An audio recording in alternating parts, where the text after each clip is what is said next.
membingungkan bagi sebagian, terutama kritikus film, karena bercerita tentang pembunuhan berantai, tapi siapa yang menjadi pembunuh sebenarnya tidak terungkap dengan pasti.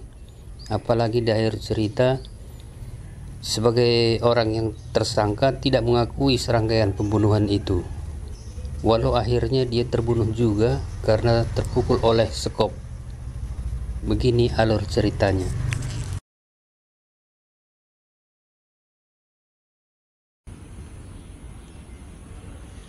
Suatu malam di tahun 1990, seorang gadis mengemudi jalan raya. Ternyata dia dikuntit oleh seorang pengendara mobil yang tidak dikenal.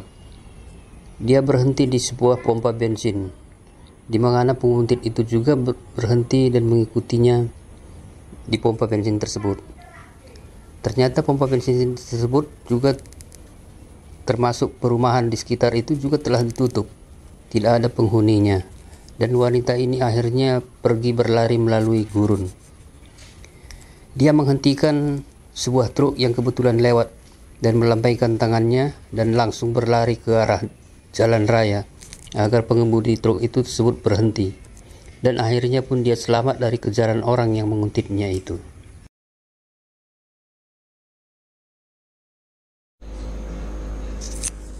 Beberapa waktu kemudian di Bakersfield, wakil Sheriff Kent Country yang bernama Joe Dick Bacon dipanggil di Departemen Sheriff Country Los Angeles untuk mengumpulkan bukti yang berkaitan dengan pembunuhan baru-baru ini.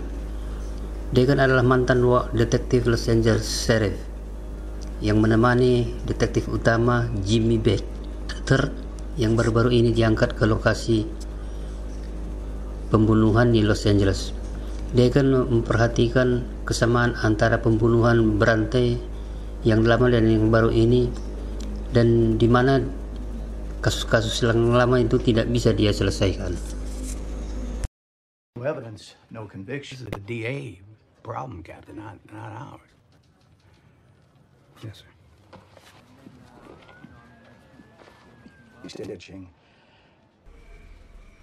Malam itu seorang perempuan bernama Rhonda Redbone diikuti oleh sebuah mobil saat dia jogging dan dilaporkan hilang keesokan paginya. Dexter mengetahui dari kapten polisi yang bernama Faris bahwa Deacon bercerai dan menderita serangan jantung karena obsesinya dengan kasus yang belum terselesaikan itu.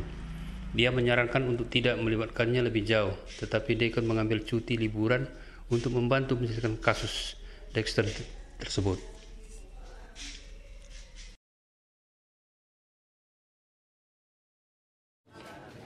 Might have missed someone. Look, I know it was you spotted the observatory. Right now. Oh, that's a shame. I got something you might want to sit in without you. You're welcome. Keesokan malamnya polisi menemukan seorang tubuh korban lainnya terdampar di sebuah jembatan. Baxter mempelajari kasus tersebut dan konsisten dengan pembunuhan sebelumnya, dan motifnya pun kelihatan hampir sama. Semua korban adalah PSK yang ditikam sampai mati. Dia pun menyelidiki Albert Sparma, merupakan seorang tersangka yang bekerja di sebuah bengkel yang letaknya dekat dengan pembunuhan tersebut. Dia akan terus membuntuti Sparma, tetapi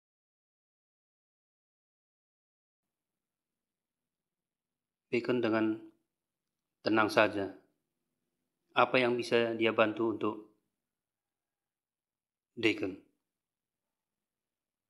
Akhirnya ada sampah yang dibuang di tong sampah. Kemudian Bacon mengambil tong sampah itu untuk diteliti di laboratorium milik kepolisian. Semua hasil yang ada pada sampah itu diteliti dengan seksama oleh seorang absen di laboratorium milik kepolisian tersebut. Sampai makanan dan yang dimakan itu diteliti juga, sehingga disesuaikan dengan mulut daripada korban.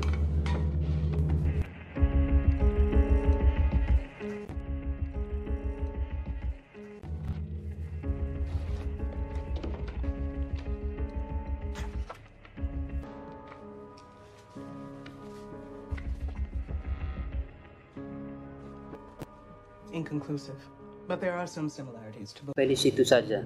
Deacon juga terus membuntuti Sparma kemanapun dia berada pada saat itu dan mencari sebanyak-banyaknya bukti untuk menguatkan pembunuhan itu, dan pelakunya adalah Albert Sparma. Kemudian dia membawa Sparma untuk diinterogasi. Sparma mengejek para detektif itu saat interogasi, tapi akhirnya dilepaskan juga karena kurangnya bukti. FBI dipanggil untuk bertanggung jawab atas penyelidikan terhadap kasus pembunuhan tersebut dan diberi waktu hanya dalam seminggu untuk memberikan penyelidikan yang jelas. Diberi waktu yang singkat kepada Deacon dan Baxter. You're famous on television Pernah and pictures. memberitahu Baxter bahwa di 8 tahun sebelumnya Sparma Thank you so much. akan melakukan pembunuhan. Tapi cerita seperti itu tidak bisa dijadikan bukti karena pada waktu itu katanya Sparma 10 mil jauhnya dari lokasi pada saat itu. Walau demikian, sulit menjadikan Sparma sebagai tersangka. Baxter dan Bacon akhirnya pergi ke apartemen Sparma untuk melakukan penyelidikan lebih lanjut, walaupun penyelidikan ini tersebut adalah ilegal.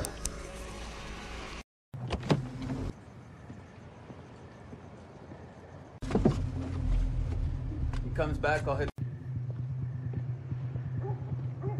twice.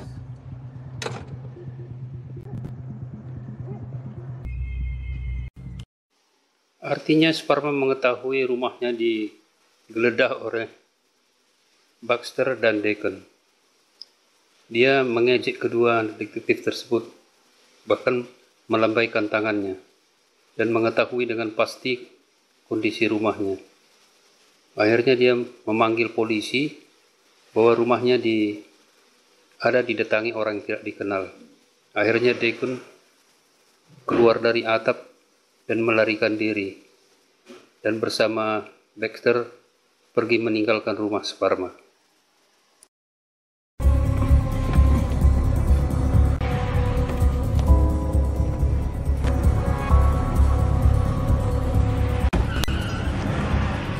Sparma called in an officer.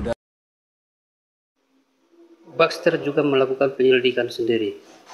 Suatu ketika mengintai rumah daripada Sparma, justru Sparma yang datang dari belakang. Tapi Baxter itu mengacungkan pistolnya dan memaksa Sparma untuk menghadap ke pagar. Kemudian dia menunjukkan foto agar di mana Red Bull itu dikubur atau disembunyikan. The original. How did you wrangle? You win. Disinilah Sparma mengajak dari Baxter untuk mengikutinya dan menunjukkan di mana Red Bull itu disembunyikan.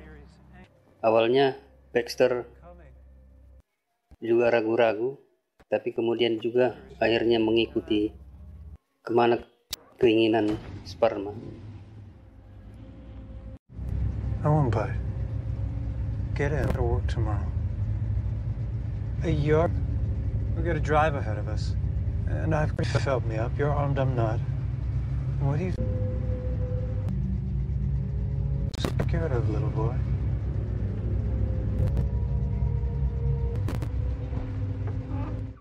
Buckle up. Safety first.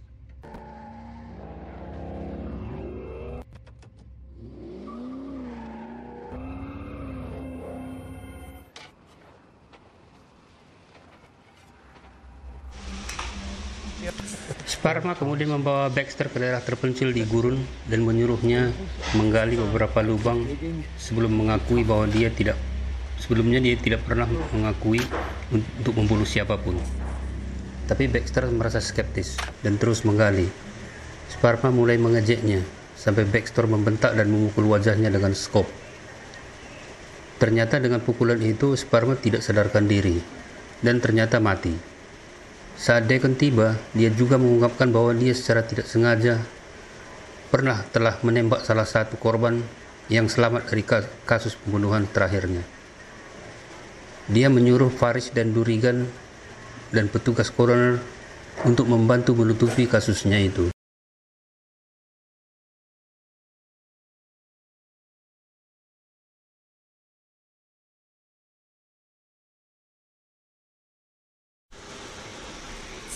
Kemudian Deacon menginstruksikan Baxter untuk menguburkan sperma di gurun. Deacon pun menghabiskan malam dan mengumpulkan segala sesuatu yang ada di apartemen sperma dan kembali ke gurun keesokan harinya untuk menjumpai Baxter yang belum menguburkan sperma saat itu dan masih mencari korban yang lain. Baxter sangat yakin bahwa sperma adalah pembunuhnya dan berharap pembunuhan itu telah terungkap dan bisa menutup kasus tersebut. Deacon menasihatinya untuk melupakan kasus itu dan kasus itu akan menghantuinya seumur hidup.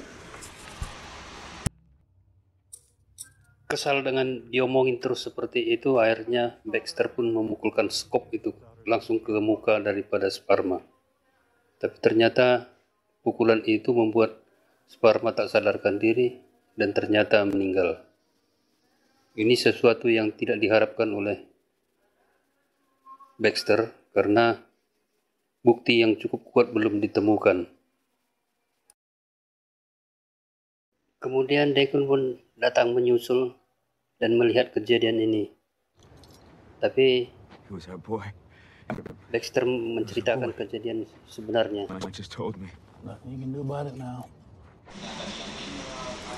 Belakangan ternyata Baxter juga menerima sebuah amplop berisi jepit rambut merah yang konon dipakai oleh Redbone pada malam sebelum dia menghilang. Di rumahnya, Deacon membakar semua sisa bukti yang ditemukan di apartemen. Dia juga membakar sebungkus jepit baru yang telah hilang pada waktu itu. Beginilah kisah berakhir dan Deacon pun membuang dan membakar semua sisa-sisa bukti yang ada.